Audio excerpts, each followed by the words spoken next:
अस्सलाम वालेकुम प्यारे बच्चों, कैसे हैं आप सब।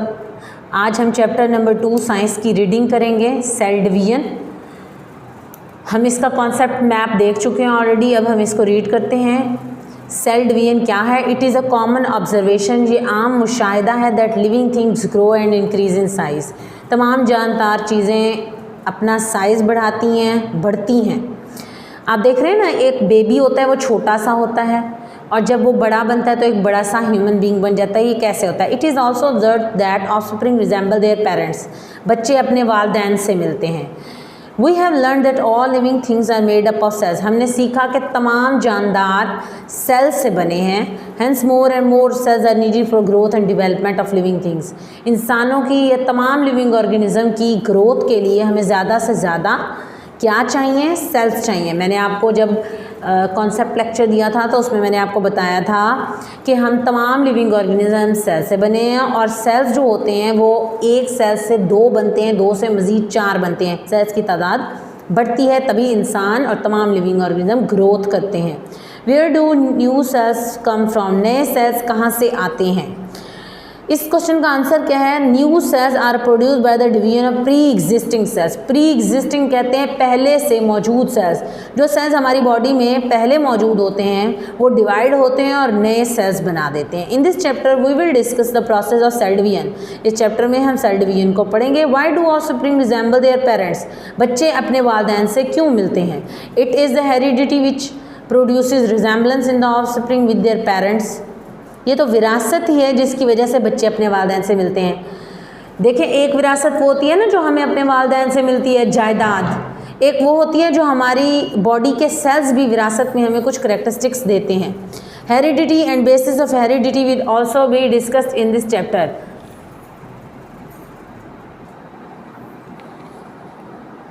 हाँ जी, हम देख रहे हैं it is the heredity which produces resemblance in the offspring with their parents. ये विरासत ही है जो बच्चों को अपने वालिदैन से मिलाती है। Heredity and bases of heredity will be discuss in this chapter.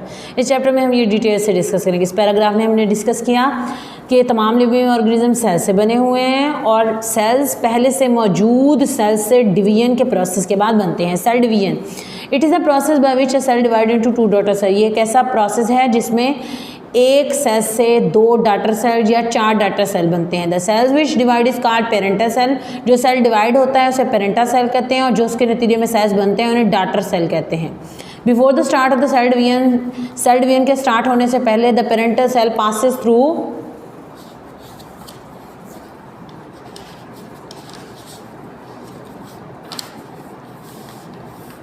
Parental cell कहाँ से पास होता है? पेरेंटल सेल पास होता है इंटरफेस से। What is interface? इंटरफेस वो ड्यूरेशन है जिसमें सेल डिवीजन से पहले तैयारी करता है। During interface chromosome in the nucleus are duplicated. Nucleus में मौजूद क्रोमोसोम डुप्लीकेट होते हैं, यानी कि उनकी कॉपी तैयार होती है। Copies of all chromosomes are developed और उन कॉपीज़ को डिवेल्प किया जाता है, तरक्की याफ्ता बनाया जाता है। सेल डिवीजन के प्रोसेस के 2 फेज हैं। कौन कौन से? Nuclear division and cytokinesis.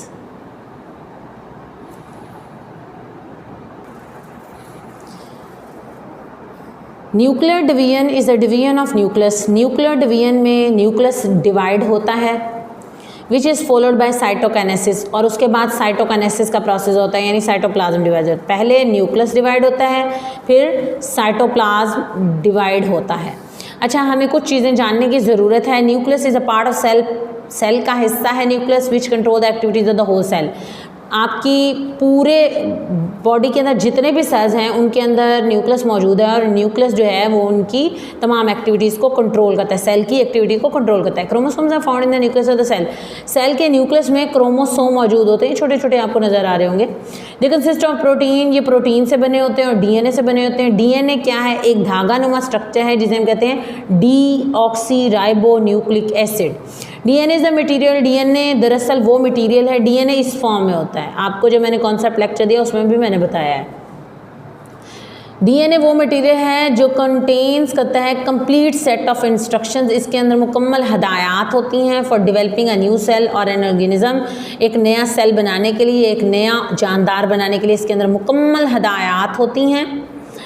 That is why DNA is called a heredity material, इसीलिए DNA को हम हेरिडिटी मटेरियल कहते हैं। इसको अंडरलाइन कर लेंगे, आपका MCQ आ सकता है कि DNA जो है उसको हम और क्या नाम देते हैं, इसको हेरिडिटी मटेरियल कहते हैं। ये भी सवाल आ सकता है क्यों कहते हैं, क्योंकि इसके अंदर तमाम इंस्ट्रक्शंस होती हैं जो एक नई जनरेशन बनाने के लिए मौजूद होनी चाहिए। For one kind of organism the number of chromosome in the cell remains the same. याद रखें कि एक तरह के ऑर्गेनिज्म में क्रोमोसोम की तादाद सेम ही रहती है। जैसे मैंने आपको पहले भी बताया, इंसानों में क्रोमोसोम की तादाद 46 अल्लाह ताला ने फिक्स कर दी है। However when gametes are found, sperms और एग्स इन एनिमल्स और spores in plant, the number of chromosome is reduce half.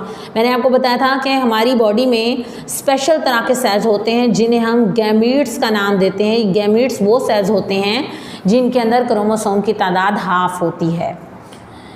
Cell division की दो टाइप्स हैं, माइटोसिस और meiosis. Mitosis is a process by which the parental cell divide into 2 daughter cell. Mitosis एक ऐसा process है जिसमें एक पेरेंटल सेल से 2 डॉटर सेल बनते हैं, जैसा कि हमें यहाँ नजर आ रहा है। With same number of chromosome in the parental cell, इसमें पेरेंटल सेल में एक ही तरह के क्रोमोसोम्स होंगे। यानी अगर पेरेंटल सेल में 46 क्रोमोसोम्स हैं तो डॉटर सेल्स में भी 46 क्रोमोसोम ही होंगे। क्रोमोसोम्स की तादाद चेंज नहीं होती माइटोसिस में। The number of chromosome is double during interphase. Interphase में नंबर ऑफ क्रोमोसोम डबल होते हैं। अब हम देखेंगे कैसे। अब आप इस डायग्राम पे वापस आएँ, आप देखें यहाँ पर एक क्रोमोसोम है, दूसरा क्रोमोसोम है। जब इंटरफेज होता है तो हमने देखा था कि क्रोमोसोम डुप्लीकेट होता है।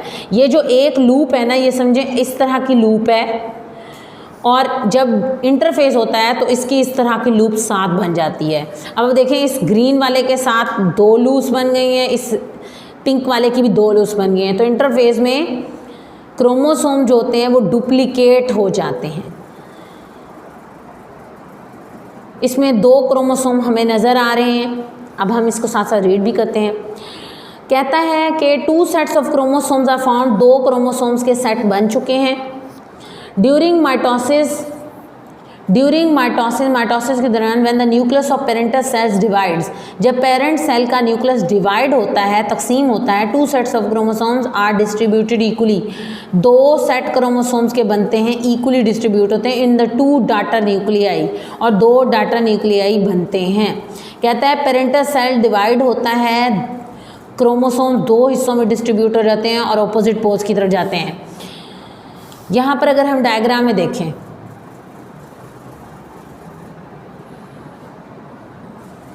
आप देखें यहाँ पर एक क्रोमोसोम था, यहाँ पर दूसरा क्रोमोसोम था। इन दोनों ने डुप्लीकेट किया इंटरफेज में। इसे सेल डिवीजन फेज़ नहीं कहते बल्कि ये तैयारी का फेज़ है। इसके बाद यहाँ पर सेल डिवीजन का काम स्टार्ट हुआ। सबसे पहले ये जो अंदर वाली बाउंड्री ये टूटी और ये जो क्रोमोसोम्स हैं ना, ये इन धागानुमा स्ट्रक्चर पे अरेंज हो गए। ये जो यहाँ पर ऑर्गेनेली यहाँ पे दिखाया गया है, दिस इज कॉल्ड सेंट्रियोल, इसे सेंट्रियोल कहते हैं। इनके ऊपर धागानुमा स्ट्रक्चर बनते हैं जिन पे जाके क्रोमोसोम अटैच हो जाते हैं। अब जब यहाँ से खिंचाव पड़ेगा और यहाँ से खिंचाव पड़ेगा तो ये जो क्रोमोसोम है ये सेंटर से टूट जाएंगे। एक लूप इधर चली जाएगी क्रोमोसोम की, एक इधर चली जाएगी, एक इसकी इधर चली जाएगी, एक इसकी इधर चली जाएगी। थोड़ी देर बाद क्या होगा कि अंदर की तरफ ये जो अंदर की तरफ मेम्ब्रेन है ये पिंच होना स्टार्ट हो जाएगी। यहाँ पर साइटोकाइनेसिस स्टार्ट हो गई है, साइटोप्लाज्म डिवाइड अंदर को होते होते होते ये आपस में मिल जाएगी और यहाँ पर 2 डॉटर सेल्स बन जाएंगे। इन दोनों डॉटर सेल्स में नंबर ऑफ क्रोमोसोम वही हैं जो पेरेंटल सेल में थे। यहाँ भी 2 क्रोमोसोम हैं, यहाँ भी आपको 2-2 क्रोमोसोम ही नज़र आ रहे हैं। अब हम इसकी रिमेनिंग रीडिंग भी कर लेते हैं। आफ्टर न्यूक्लियस डिवीजन, न्यूक्लियस के डिवाइड होने के बाद अ शैलो ग्रूव, एक गड्ढा सा बनता है in the middle of the cytoplasm के दरमियान में, विच डीपन्स फर्दर, जो कि मज़ीद डिवाइड हो जाता है, डीपन्स हो जाता है, गहरा हो जाता है। Divide the cell into 2 daughter cell, और 2 डॉटर सेल बना देता है जिनमें नंबर ऑफ क्रोमोसोम सेम रहते हैं और उनमें भी न्यूक्लियस होता है। उसके बाद आ जाएंगे मियोसिस में। मियोसिस एक ऐसा प्रोसेस है जिसमें सेल डिवाइड होके 4 डॉटर सेल बनाता है। माइटोसिस में 2 बनते थे, इसमें 4 डॉटर सेल्स बनते हैं। कहता है कि जिनमें नंबर ऑफ क्रोमोसोम जो होते हैं वो रिड्यूस टू हाफ, आधे हो जाते हैं। मियोसिस और माइटोसिस में फ़र्क भी है कि माइटोसिस में 2 डाटर सेल बनते थे, मियोसिस में 4 डाटर सेल बनते हैं। माइटोसिस में number of chromosome parental cell जितने रहते थे, जबकि मियोसिस में नंबर ऑफ क्रोमोसोम हाफ हो जाते हैं। अब यहाँ डायग्राम देखें, यहाँ पर 4 क्रोमोसोम मौजूद हैं। जब ये इंटरफेस, ये जो प्रोसेस है यहाँ इंटरफेस हो रहा है, इंटरफेस में क्या होता है, एक लूप की 2 लूप्स बन जाते हैं क्योंकि यहाँ डुप्लीकेशन होती है। फिर ये क्या करते हैं, ऑपोजिट पोल्स पर अरेंज हो जाते हैं, यहाँ से खिंचाव पड़ता है, यहाँ से खिंचाव पड़ता है, आधे क्रोमोसोम उधर चले जाते हैं, आधे इधर आ जाते हैं, ये 2 बन जाते हैं। यहाँ पर क्या होता है, यहाँ साइटोकाइनेसिस हो रही है। साइटोकाइनेसिस मतलब अब ये अंदर को पिंच होगी जगह, और पिंच होके ये 2 सेल्स बना देगी। ये दोनों सेल्स दोबारा एक पूरे प्रोसेस में से गुजरेंगे और यहाँ से टूट जाएगा, एक हिस्सा एक सेल में चल जाएगा, दूसरा हिस्सा दूसरे में चल जाएगा। इसी तरह ये भी सेंटर से टूट जाएगा, आधा ग्रीन पार्ट इसमें चला जाएगा, आधा इसमें चल जाएगा। इसी तरह इसके अंदर भी 2 सेल्स बन जाएंगे, टोटल 4 डाटर सेल्स बन जाएंगे। तो हम साबित हुआ मियोसिस में एक पेरेंटल सेल से 4 डाटर सेल बन गए, जिनमें नंबर ऑफ क्रोमोसोम हाफ हैं। यहाँ पर 4 हैं, यहाँ पर हर एक में 2-2 हैं।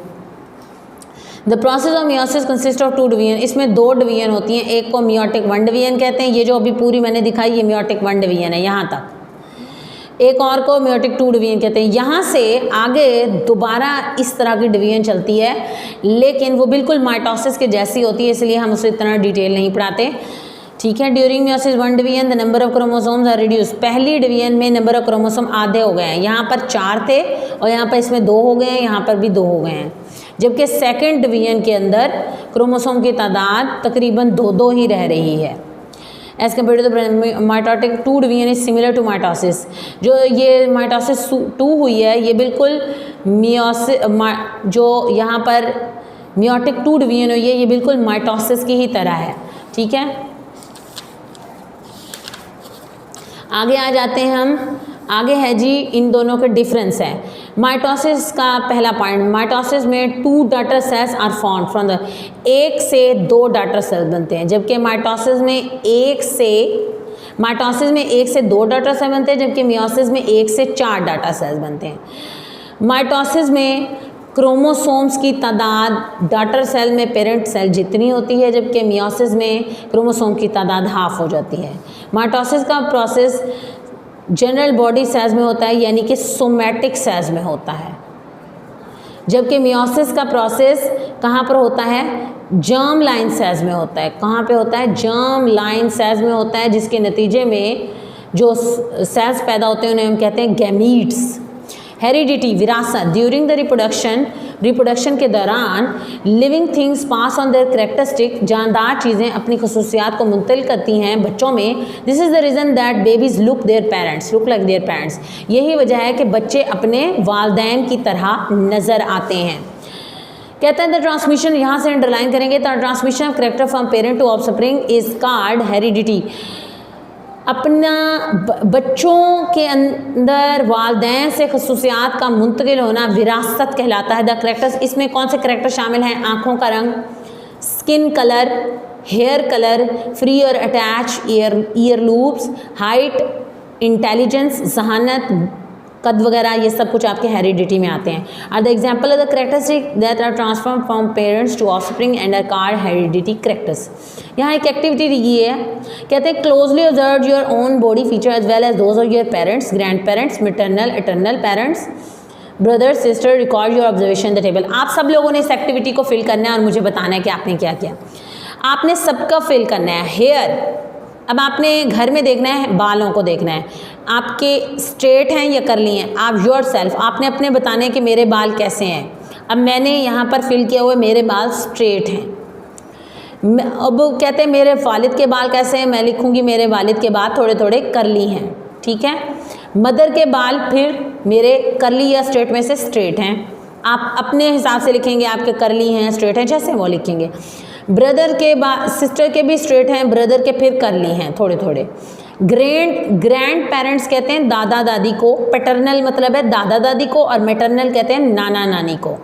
अब आपने बताना है, यहाँ पे पहले लिखना है नाना, फिर लिखना है नानी, यहाँ पे लिखना है दादा। दादा के बाल कैसे थे, मेरे दादा के बाल जो थे वो स्ट्रेट थे और दादी के बाल भी स्ट्रेट थे।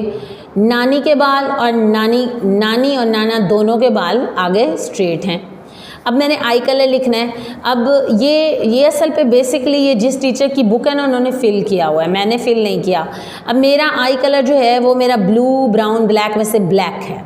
मेरे फादर का ब्राउन है, मदर का भी ब्लैक है, सिस्टर का ब्लैक है, ब्रदर का ब्राउन है, दादा दादी वालों के ब्राउन थे, नाना नानी वालों के ब्लैक हैं। इसी तरह आपने अपना कॉम्प्लेक्शन रंगत को फिल करना है। आपकी स्किन बहुत फेयर है, बहुत प्यारा वाइट कलर है, या आपका थोड़ा सा वाइट से थोड़ा सा डार्क भी नहीं है और मिडल है, जिसे कहते हैं सांवला रंग है, आपने इन लोगों की फिल करना है। इसी तरह आपने हाइट वगैरह को भी फिल करना है। आ जाते हैं आगे अगली एक्टिविटी पे। कहता है व्हाट फीचर्स और females are common between you and your brother and sister. आपने इसमें से बताना है कि आपके कौन सी खसूसियात थी जो आपकी और आपके भाई में कॉमन थी। मिसाल के तौर पे मैं लिखती हूँ मेरे बाल भी स्ट्रेट हैं और मेरे भाई के बाल भी स्ट्रेट हैं, तो मैं लिखूँगी मेरा जो करेक्टर है वो है हेयर्स हम दोनों के सेम है। Which are the feature also present in your parents और ग्रैंड पेरेंट्स। ऐसे कौन से खसूसियात हैं जो पेरेंट्स में भी है ग्रैंड पेरेंट्स में भी हैं। मिसाल के तौर पे मैं कहती हूँ मेरी अम्मी का आई कलर जो है वो ब्लैक है, तो मेरे नाना नानी का भी आई कलर ब्लैक है, तो ये सेम करेक्टर है। इसी तरह मेरे अब्बू का आई कलर जो है वो ब्राउन है, तो दादा दादी का आई कलर भी ब्राउन है, तो मैं लिखूँगी आई colour. Which conclusions do you draw from the above observation. In observation से आप क्या नतीजा अखज़ करते हैं। हम ये नतीजा अखज़ करते हैं कि हमारे बहुत सारे करेक्टरिस्टिक्स हमारे पेरेंट्स से मिलते हैं, हम बहुत सारे विरासत में करेक्टरिस्टिक पाते हैं। What are the characters which are transfer from parents to offspring card. ऐसे करेक्टर जो वालिदैन से बच्चों में मुंतकिल होते हैं उन्हें क्या कहते हैं, उन्हें कहते हैं inheritable characters. Inheritable characters. Which of your body features are different from your brothers. कौन सी ऐसी चीज़ें जो आपके अपने भाई से और बहनों से अलग हैं। मैं अपने कॉम्प्लेक्शन की बात कर लूँगी। मेरी बहन का कॉम्प्लेक्शन बहुत फेयर है और मेरा जो है वो थोड़ा सा लेस डार्क है, तो ये एक करेक्टर हो गया, कलर हो गया, कॉम्प्लेक्शन कह लेंगे। What are the characteristic which are different in members of family और in members of species card. ऐसे करेक्टरिस्टिक जो हमारे वालिदैन से मुख्तलिफ होते हैं उसे क्या कहते हैं, उसे कहते हैं वेरिएशंस। अभी हम यहाँ पढ़ेंगे। वी नो दैट, हम जानते हैं, चिल्ड्रन पोजेसेस मैनी फीचर्स, बच्चों में बहुत सारी खसूसियात होती हैं, similar to those of their parents but they also differ from their parents in certain respects. मुख्तलिफ पहलुओं के लिहाज से हम अपने वालिदैन से मुख्तलिफ भी होते हैं, बहुत से करेक्टर मिलते हैं, बहुत से नहीं मिलते। Similarly brother and sister also show difference in many character. हमारे बहन भाइयों में भी बहुत सारे नए करेक्टरिस्टिक मौजूद हैं। डिफरेंस यहाँ से अंडरलाइन करेंगे, difference among members of family और स्पीशी आर कॉल्ड वेरिएशन। एक ही ख़ानदान के लोगों में मुख्तलिफ़ खसूसियात का पाया जाना वेरिएशन कहलाता है। ये अल्लाह ताला की शान है कि अगर हम सब एक जैसे होते तो बीमारी आने की सूरत में हम सब मारे जाते, इसलिए अल्लाह ताला ने हमें वेरिएशन रखी हैं, जिसे कहते हैं कुदरती चुनाव। Beneficial variations help organism do adopt life successful their environment. In variation से हम एक अच्छी कामयाब ज़िंदगी गुजार सकते हैं। ग्रेटर चांसेस ऑफ सर्वाइवल, हमारी बका के ज़िंदा रहने के इम्कानात ज़्यादा हैं। एंड कंटिन्यू दिस, और हम अपनी नस्ल को आगे बढ़ा सकते हैं। अब देखें जैसे कोरोना वायरस है, वो कुछ लोगों को हो रहा है तो उनकी डेथ हो रही है, कुछ लोगों को कुछ नहीं हो रहा, ठीक है। तो ये अल्लाह ताला की वजह से हमारे अंदर वेरिएशन है। बेसिस ऑफ हेरिडिटी, विरासत की बुनियाद क्या है। The basic physical and functional unit of heredity is gene. Gene है, जीन क्या है, इंस्ट्रक्टर है, इंस्ट्रक्शन देता है, हदायत जारी करता है, हुक्म देता है to make molecule card protein. Gene हदायत जारी करता है और आपकी बॉडी में प्रोटीन बनाता है। अब आप लोग सोच रहे होंगे प्रोटीन बनाने की क्या ज़रूरत है, हम तो अंडा खाते हैं, अंडे में तो प्रोटीन होती है। आपकी बॉडी में दो तरह की प्रोटीन होती हैं, एक वो जो आप बाहर से खा पी के पूरी कर लेते हैं, एक वो जो आपकी बॉडी खुद बनाती है। जीन्स आपकी बॉडी की वो प्रोटीन बनाती है जो आपकी बॉडी को बनाने के लिए ज़रूरत है। जीन्स अकर इन पेयर्स, याद रखें जीन जोड़ी की फॉर्म में होती है। अगर मिसाल के तौर पर ये एक जीन है तो ये हमेशा पेयर्स की फॉर्म में होगी, दो की फॉर्म में होगी। Every heredity character in an organism, tallness, toughness, eye colour, free ear lobes, attach ear lobes, is control by pair of gene. हमारी बॉडी का हर कैरेक्टरिस्टिक जीन कंट्रोल करती है, चाहे वो हमारी हाइट हो, हमारी इंटेलिजेंस हो, हम लंबे हैं, छोटे हैं, बोने हैं, हमारी आंखों का रंग कैसा है, ये सब जीन कंट्रोल कर रही है। One member of gene pair comes from male part. हमारी जीन के अंदर दो पार्ट होते हैं, मैं आपको दिखा रही हूँ। ये एक मेल आपके वालिद से आएगा, ये एक आपकी वालदा से आएगा, और ये दोनों मिलके आपकी बॉडी में सपोज आई कलर को कंट्रोल कर रहे हैं। Where are genes found physically, genes कहाँ पर पाए जाते हैं? Genes are the sections of genes basically क्या है? Deoxyribonucleic acid molecules हैं and are located on chromosome, ये क्रोमोसोम पर पाई जाती हैं। जीन्स हमेशा क्रोमोसोम पर पाई जाती हैं, ये बनी होती हैं डीएनए से। As different section of DNA are a set of information for the development of different character in an organism. DNA का एक जो टुकड़ा होता है ना, उसे हम जीन कहते हैं, जो आपकी बॉडी का कोई भी करैक्टर कंट्रोल कराता है। डीएनए एक हेरिडिटी मटेरियल, हम पहले भी पढ़ के आए हैं। DNA proteins are the components of chromosome. DNA और प्रोटीन जो हैं वो क्रोमोसोम के जुज हैं। क्रोमोसोम क्या है? थ्रेड लाइक स्ट्रक्चर हैं, धागानुमा स्ट्रक्चर हैं, सेल के न्यूक्लियस में पाए जाते हैं। डिस्टिंक्ट स्ट्रक्चर ओनली, ये सिर्फ सेल डिवीजन के टाइम पे नज़र आएंगे, अगर हम वैसे देखेंगे तो ये हमें नज़र नहीं आएंगे। A typical chromosome consist of 2 arms, इसकी 2 आर्म्स होती हैं जिन्हें हम क्रोमैटिड्स कहते हैं। लाइक ये देखें, ये 2 आर्म हैं, ये इन दोनों को हम क्या कहते हैं? क्रोमैटिड्स कहते हैं। जो एक हिस्से सेंट्रल वाले हिस्से से जुड़े हुए हैं, इस सेंट्रल हिस्से को हम सेंट्रोमियर कहते हैं। The relationship between the cell nucleus chromosome and genes को हम डायग्राम में शो करवाया गया है।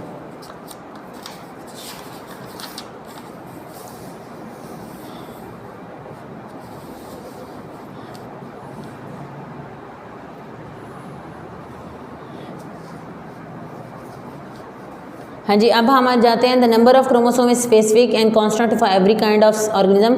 हर ऑर्गेनिज्म के लिए क्रोमोसोम की तादाद अल्लाह ताला ने फिक्स कर दी है। जनरल आपकी बॉडी के जो सोमैटिक सेल्स होते हैं उनमें क्रोमोसोम जो होते हैं वो पेयर्स की फॉर्म में होते हैं। आपकी बॉडी के जितने भी सेल्स हैं उनमें 46 क्रोमोसोम हैं, 23 पेयर्स की फॉर्म में होंगे सोमैटिक सेल्स में। लेकिन गैमीट्स के अंदर नंबर ऑफ क्रोमोसोम हाफ होते हैं, ठीक है। बट द गैमीट्स किसे कहते हैं? स्पर्म्स और एग्स और spores which are form by meiosis, meiosis के नतीजे में बनते हैं, इसलिए उनमें नंबर ऑफ क्रोमोसोम हाफ होते हैं। कहता है फॉर एग्जांपल इन मैन, हर सोमैटिक सेल में, हमारे सोमैटिक सेल में 46 क्रोमोसोम होंगे। लेकिन अगर हम देखें हमारी बॉडी के एग में या स्पर्म सेल में सिर्फ 23 क्रोमोसोम होंगे, क्योंकि हमने पढ़ा है कि मियोसिस के नतीजे में जो सेल बनते हैं उनमें क्रोमोसोम की तादाद हाफ होती है। अब ये आपने याद करना है। नंबर ऑफ क्रोमोसोम डिफरेंट, इंसानों में नंबर ऑफ क्रोमोसोम अल्लाह ताला ने फिक्स किए हैं 46। मेज मकई के हर सेल के अंदर 20 क्रोमोसोम होते हैं। बंदरों के अंदर 48 क्रोमोसोम होते हैं। अनियन प्याज के हर सेल में 16 क्रोमोसोम होते हैं। कैट में, बिल्ली में 30 होते हैं। मटर में 14 क्रोमोसोम होते हैं। ये आपने याद करने हैं। अल्लाह ताला ने हर लिविंग ऑर्गेनिज्म के सेल्स के क्रोमोसोम फिक्स कर दिए हैं। यहाँ पे एक क्वेश्चन है, वो कहता है observe the figure and answer the question. What is the number of the chromosome in somatic cells of Drosophila. ये जो मक्खी है इसका नाम है ड्रोसोफिला मेलानोगैस्टर फ्रूट फ्लाई, ठीक है। आमतौर पर ये उड़ती है, खाने वगैरह की चीज़ों पे बैठती है। कहता है कि इसमें सोमैटिक सेल में क्रोमोसोम की तादाद कितनी होगी? याद रखें 8 होती है। लेकिन जब हम जर्म लाइन सेल्स की या गैमीट्स की बात करते हैं तो सोमैटिक सेल की निस्बत उनकी तादाद हाफ हो जाती है। तो यहाँ पर तादाद हो जाएगी 4, हाफ हो जाएगी 4। अब हम आ जाएंगे वाटसन और क्रिक मॉडल पे। वो कहते हैं हर मालिक्यूल जो होता है वो न्यूक्लियोटाइड से बना हुआ होता है। हर डीएनए का जो मालिक्यूल है वो न्यूक्लियोटाइड से बना हुआ है। न्यूक्लियोटाइड 4 तरह के होते हैं, adenine, cytosine, guanine, thymine. Adenine, thymine, cytosine, guanine, ये यहाँ पे दिखाए हुए हैं आपको, ठीक है। According to Watson and Crick the DNA molecule consist of 2 strands. ये आपको 2 धागे नज़र आ रहे हैं, एक ये जा रहा है, ठीक है, एक ये जा रहा है। 2 धागों पर मुश्तमिल है। कितने स्ट्रैंड्स पर? 2 स्ट्रैंड्स पर मुश्तमिल है। इन 2 स्ट्रैंड्स में डीएनए इस तरह से अटैच है जैसे हम सीढ़ियों पे चढ़ते हैं ना, जिग जैग सीढ़ियों पे। ये दरमियान में सीढ़ियों के जो वो स्टेप्स होते हैं जिनमें हम पाँव रखते हैं, उन्हीं की तरह का स्ट्रक्चर है। ये किसका स्ट्रक्चर है? ये डीएनए का स्ट्रक्चर है। इसे किसने इंट्रोड्यूस कराया? वाटसन और क्रिक नामी साइंटिस्ट ने। ट्रांसमिशन करेक्टरिस्टिक खसूसियात का मुंतकिल होना। खसूसियात कैसे मुंतकिल होते हैं? When an organism form gamete, जब एक ऑर्गेनिज्म के नतीजे में गैमीट्स बनते हैं, गैमीट्स होते हैं स्पर्म और एग बाय मियोसिस। आपको पता है मियोसिस के नतीजे में जो चीज़ें बनती हैं उनमें नंबर ऑफ क्रोमोसोम हाफ है, इसमें भी 23 होंगे, इसमें भी 23 होंगे। The number of chromosome is reduce to half in gametes, haploid sperms और eggs are produce. Half number of chromosome वाले सेल को हम हैप्लाइड भी कहते हैं। It means heredity material is also reduce to half in the gametes. इसका मतलब है इसमें डीएनए भी कम हो गया है, हाफ हो गया। When male and female organism mate, जब ये मेल और फीमेल ऑर्गेनिज्म आपस में मिलते हैं, haploid sperm cell form gamete and haploid egg form female. ये दोनों जब फ्यूज होते हैं तो उसके नतीजे में एक डिप्लाइड सेल बनता है। मैंने अभी आपको बताया था ना कि 23 + 23 एग और स्पर्म फ्यूज होते हैं तो उसके नतीजे में जो चीज़ बनती है उसे हम कहते हैं जाइगोट। इसमें नंबर ऑफ क्रोमोसोम दोबारा हो जाते हैं 46। इस स्ट्रक्चर को जिसमें नंबर ऑफ क्रोमोसोम दोबारा डबल हो जाए उसे कहते हैं डिप्लाइड, इसे हम जाइगोट कहते हैं। In this way the complete heredity material is restored in the zygote. आधा डीएनए मेल से आता है, आधा डीएनए फीमेल से आता है, और जो नीचे सेल बनता है वो जाइगोट होता है। ये वही सेल है जिसे हम zygote is the first cell of, हमारी ज़िंदगी का पहला सेल जो बना था वो जाइगोट था। Inheritable non inheritable characteristics, the characteristics such as eye color, skin color, hair color, free or attached earlobes, height, intelligence, etc. are transferred from parent to offspring. Such characters that are transferred from one generation to the next generation are called inheritable character. ऐसे खसूसियात जो वालिदैन से बच्चों में मुंतकिल हों उन्हें inheritable characteristic कहते हैं। मिसाल के तौर पे आँखों का रंग, स्किन का रंग, हेयर का रंग, हमारी ईयर लूब्स अटैच हैं या नहीं है। Many characteristic of parents are not transfer to offspring because these are not develop by genes. बहुत सारी ऐसी खसूसियात हैं जो बच्चों में मुंतकिल नहीं होती वालिदैन से, उन्हें नॉन इनहेरिटेबल कैरेक्टरिस्टिक कहते हैं। मिसाल के तौर पे अगर किसी हादसे में किसी बॉडी का, किसी भी इंसान का कोई ऑर्गन डैमेज हो गया है तो हम दोबारा बच्चे के अंदर वो ऑर्गन मौजूद होगा, क्योंकि हादसे के तौर पे जो चीज़ डैमेज होती है वो जीन्स की वजह से नहीं होती। ऐसे करैक्टर्स जो बच्चों के अंदर मुंतकिल नहीं होते हैं वालिदैन से उन्हें नॉन इनहेरिटेबल कैरेक्टरिस्टिक्स कहते हैं। उसके बाद आ जाते हैं आई कलर। ये इनहेरिटेबल कैरेक्टरिस्टिक जो विरासत में हमें चीज़ें मिलती हैं ना, ये उनकी खुसूसियात है। कहते हैं the colour of the I in organism is control by pair of gene. एक जीन का एक पेयर है जो इंसान की आंख का रंग कंट्रोल करता है। This is an inheritable character. The gene control the production of brown pigment. आँख में एक ब्राउन पिगमेंट कहते हैं रंग को, in the iris of the eye. ये जो है ना, ये हिस्सा जो है आँख का आयरस वाला हिस्सा है, इसमें एक जीन होती है जो एक कलर रिलीज़ करती है, उसे कहते हैं ब्राउन पिगमेंट। अगर ये पिगमेंट ज़्यादा रिलीज़ हो जाए तो आँखों का रंग होता है ब्लैक, अगर कम रिलीज़ हो तो ब्राउन, अगर बहुत कम हो तो बहुत ब्राउन। इसकी तादाद मुख्तलिफ होती है तो आँखों के रंग मुख्तलिफ हो जाते हैं, ग्रीन, ब्लू, ETC कलर्स आते हैं। Attach and detach air lubes. अब आप यहाँ देखें, आप लोग अपने घर में देखिएगा आपके कान कैसे हैं। कुछ लोगों के कान यूं करके अटैच होते हैं और कुछ लोगों के यूं करके, ये देख रहे हैं बड़ा हुआ हिस्सा है, इसको कहते हैं डिटैच्ड और इसको कहते हैं अटैच एयर लूब्स। ये भी इनहेरिटेबल कैरेक्टरिस्टिक है, विरासत में मिलता है। In some people the ear lobes are attach with the side of the face. कुछ लोगों में फेस के साथ अटैच होते हैं जबकि कुछ में आज़ाद होते हैं।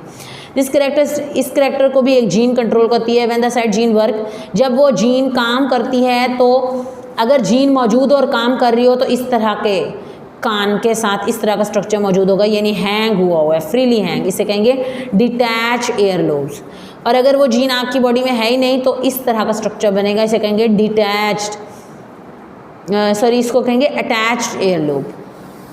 अब आ जाएंगे, ऑब्जर्वेशन है, आपने किसी भी अपने फ्रेंड का नाम लिखना है और आपने ना अपने 8 फ्रेंड्स के नाम लिखने हैं, फिर उनके आई कलर लिखने हैं, किसी का ब्लैक होगा, किसी का ब्राउन होगा। फिर आपने लिखना है विच ऑफ द पेरेंट्स और grand parents he she has receive the credit. आपने ये भी देख के बताना है कि उसने ये आई कलर कहाँ से लिया है, क्या उसके वालिद का नाम था, वालिद का आई कलर ये था, वालदा का था, किसका था। मिसाल के तौर पे मैं आपको एक फिल करके दिखाती हूँ। लेट्स सपोज मेरी कोई भी फ्रेंड है, मैं इसका नाम लेती हूँ सना। लेट्स सपोज एग्जाम्पल के तौर पे Sana is my best friend. Let's suppose उसका आई कलर जो है वो है ब्लैक। अब आपका अपना हो सकता है कोई भी फ्रेंड ना, तो उसके आई कलर का जो कलर है वो कहाँ से आया, वो पेरेंट्स से आया, द पेरेंट्स और ग्रैंड पेरेंट्स से आया। मैं कहती हूँ उसकी मदर से आया है। उसकी मदर का आई कलर जो था वो ब्लैक मैंने देखा था। इसी तरह आपने अपने 8 दोस्तों के नाम यहाँ लिखने हैं, उनके आई कलर लिखने हैं और बताना है कि वो कलर कहाँ से है। दादा दादी से भी आ सकता है, नाना नानी से भी आ सकता है, अम्मी अब्बा से भी आ सकता है। इसी तरह आपने एक और एक्टिविटी करनी है, इसमें अपने दोस्त का नाम लिखना है और आपने उनके कानों को देखना है, क्या उनके कान डिटैच हैं या अटैच हैं। ये देख रहे हैं, ये देख रहे हैं, ये अटैच एयर लूब हैं और ये डिटैच हैं। आपने इसको चेक करना है। मिसाल के तौर पे मैं सना की ही एग्जांपल लेती हूँ, मैं कहती हूँ कि उसकी एयर लूब जो है वो डिटैच्ड है, डिटैच्ड है। विच आर द पेरेंट्स और ग्रैंड पेरेंट्स, उसका ये करेक्टरिस्टिक कहाँ से है, मैं लिखूँगी उसका करेक्टरिस्टिक आया है उसके फादर से, क्योंकि उसके फादर की भी डिटैच एयर लूब्स हैं। आपने इसी तरह अपने सब फ्रेंड्स के नाम लिखने हैं, उनका अटैच या डिटैच है एयर लूब वो लिखनी है और फिर आपने बताना है कि वो करेक्टर पेरेंट्स से आया है, यानी वालदा से आया है, वालिद से आया है, दादा दादी से आया है, नाना नानी से आया है।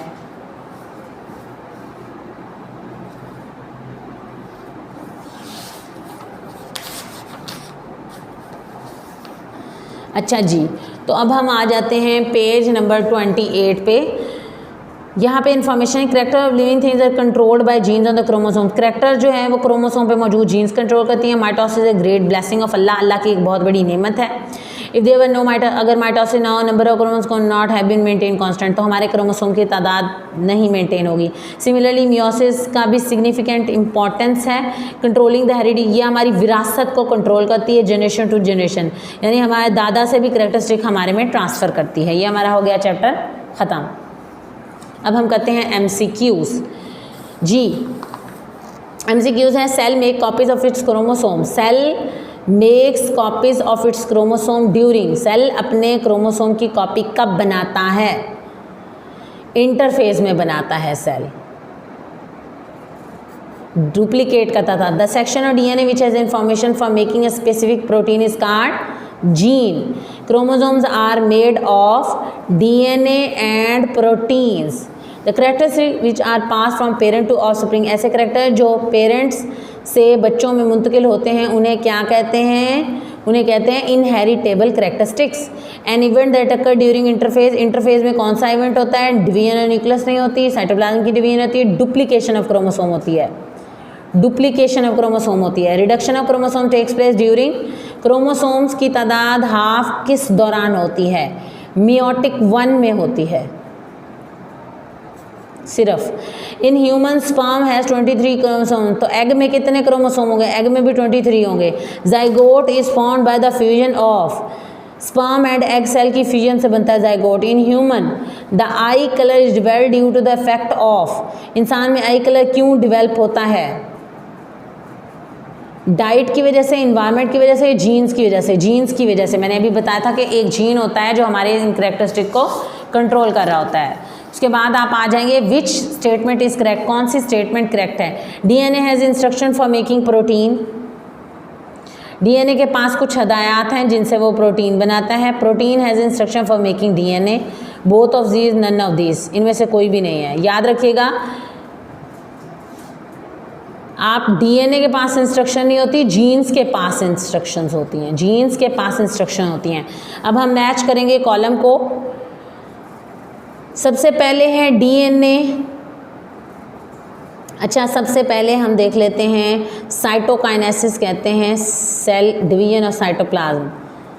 फ्री एयर लूप क्या है, हेरिडिटी करेक्टर है। जाइगोट क्या है, एक डिप्लॉइड सेल है। एग क्या है, एक हैप्लॉइड सेल है। DNA क्या है, DNA के अंदर क्या होता है, जीन होता है।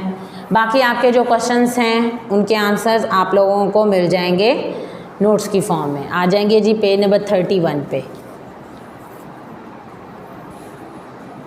यहाँ पे देखेंगे क्रिटिकल थिंकिंग, सोच के सवाल हैं। Gametes are haploid cells, gametes haploid होते हैं। What do you think would happen if the gametes forming a zygote और डिप्लॉइड, अगर जाइगोट डिप्लॉइड, अगर गैमीट्स डिप्लॉइड हो जाएंगे, यानी कि ऐसे ये एग है मिसाल के तौर पे और ये स्पर्म के साथ फ्यूज़ होता है, तो इसके नतीजे में यहाँ पे बनेगा ज़ाइगोट। अब ये ऐड होंगे, इसमें ये बन जाएगा 3n जो कि नॉर्मल नहीं है। इसके नतीजे में बनने वाला लिविंग ऑर्गेनिज्म नॉर्मल नहीं है, वो ह्यूमन बीइंग कंसीडर नहीं किया जाएगा।